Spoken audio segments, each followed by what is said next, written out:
Using a variety of shot distances. I used a variety of shot distances within my trailer because it can help add effect to the video footage as well as the horror genre.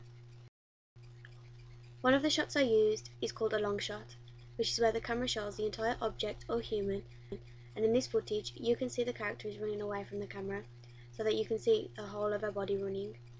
This is effective because it shows how fast she's running, and also you can see her surroundings as she's running so you know where she is. The next shot I used is called a mid shot, and this shot shows some part of the subject but in more detail, while giving an impression of the whole scene. In this scene you can see two characters sitting at a table, and you can see some part of them as well as part of the setting around them. This is effective for the scene as someone walks past the camera quickly and you can see what they were doing before it happened. The next shot I used is called a close-up, and this shot tightly frames a person or an object. In the scene you can see a close-up of one of the characters, and this is used to show the concentration and emotion on his face. Also, another scene with this type of shot is the one where there is a close-up of the door slamming, and this shot was used for the effect of the sound and also to show there is no one there.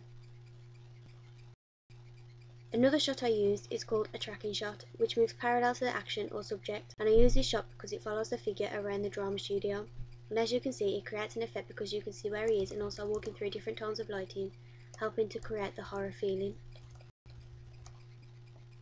The next shot I use is called a zoom shot, and this is when the camera zooms in or out of an object or person. The effect of this is so the audience gets a mysterious view, which can leave the viewers guessing. I use this effect in this scene because the other characters were unaware of this figure behind the book. However, the camera slowly shows only the audience of this scene so it gets them thinking to what this figure wants. Another shot used is called the bird's eye view shot, and this looks down onto the character's object to have a bird's eye view of the scene. I use this because it shows the effects of the scene and also shows you the characters from a different point of view. There were various shots that I used, but I also used a range of angles also to create more of an effect. In this scene, I tilted the camera slowly as if I were the figure looking at them and tilting my head. This creates an effect on the scene, and also the mask scene I used the mirror so that you can see the figure as well as the characters, and this angle created the effect that he can see them but they can't see him.